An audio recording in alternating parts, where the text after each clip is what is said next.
नमस्कार। देखिए, आपने भी हमारे सामने देखा और हमारे पीछे भी देख सकते हैं कि दो पैरेलल लाइन धंसे हुए नजर आ रहे हैं। जी हाँ, मैं सुमित कुमार अभी राजगीर की बीथियों में भ्रमण कर रहा हूँ। वह राजगीर जहाँ कभी श्री कृष्ण के, महावीर के, बुद्ध के और ना जाने अनगिनत महान विभूतियों के चरण पड़े हैं। यह पावन भूमि राजगृह, जो कभी मगध के सत्ता का केंद्र हुआ करती थी, जो कभी मगध के कैपिटल हुआ करती थी।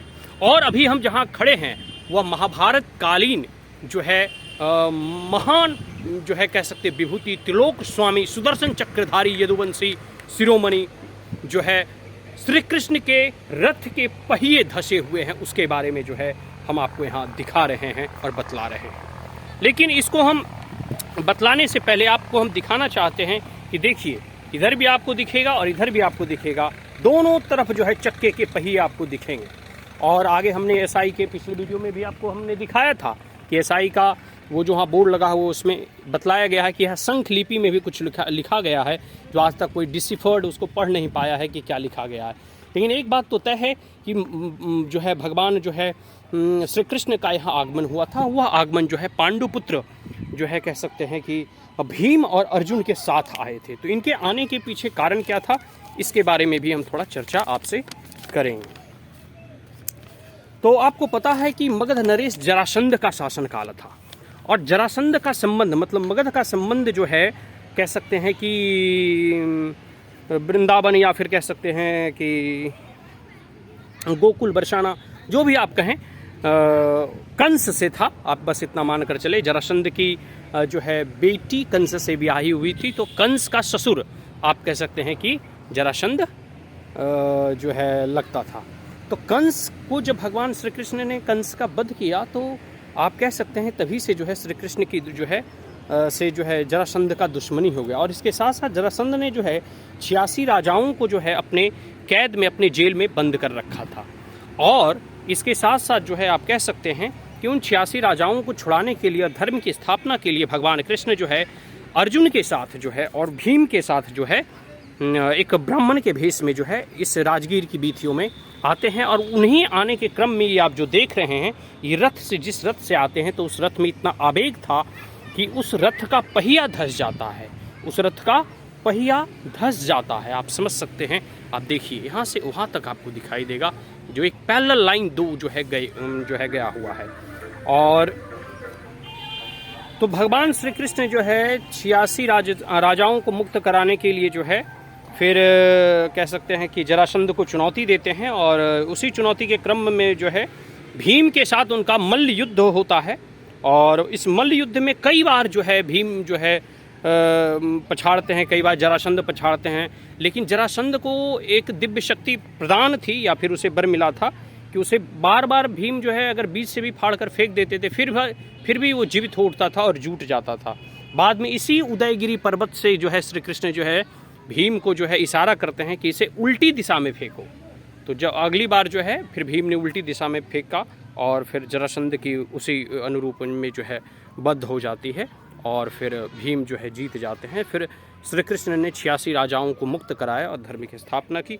और इसमें आप कह सकते हैं कि ये जो बाण गंगा आपको हमने सबसे पहले दिखाया था, जहाँ से प्रवेश प्रारंभ होता है, वह बाण गंगा मुख्यतः जब मल्ल युद्ध चल रहे थे, जब भीम और जरासंध में मल्ल युद्ध चल रहा था, तो उसी दौरान जब कृष्ण को प्यास लगी या भीम को प्यास लगी, तो बाण के माध्यम से अर्जुन ने बाण गंगा की स्थापना की। एक प्रकार से कह सकते हो कि जल की निकासी की, जल की व्यवस्था की।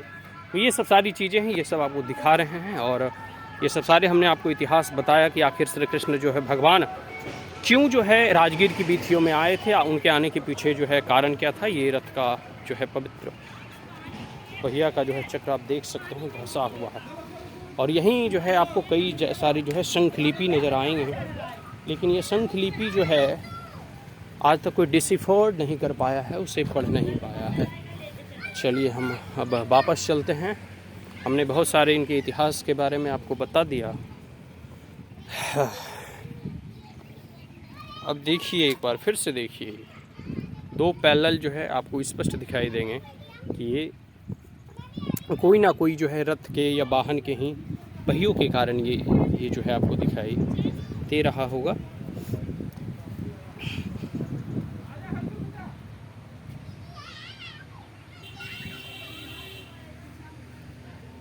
बहुत सारी चीज़ें हैं जो इतिहास में जब आप ढूंढोगे,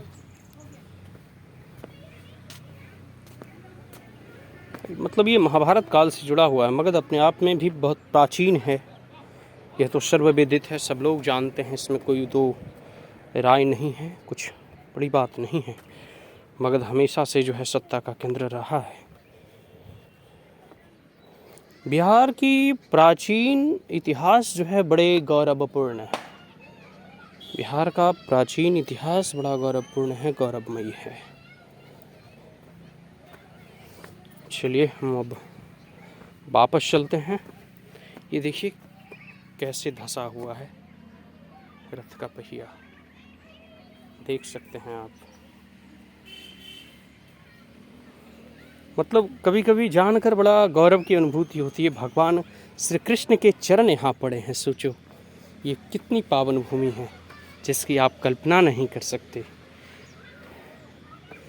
ये तो कुलनंदन जो है यहाँ आए थे, भीम आए थे, अर्जुन आए थे। और बिहार और ये हमारा इतिहास कितना प्राचीन है। महाभारत में भी इसका जिक्र मिलता है। बुद्धिस्ट के कई स्क्रिप्चर्स में जो है राजगीर के बारे में वर्णन मिलता है। इसके साथ साथ जो है ऋग्वेद में इसका वर्णन मिलता है, रामायण में इसका वर्णन मिलता है। तो राजगीर अपने आप में एक बहुत बड़ा ही ऐतिहासिक धरोहर, ऐतिहासिक शहर है ये।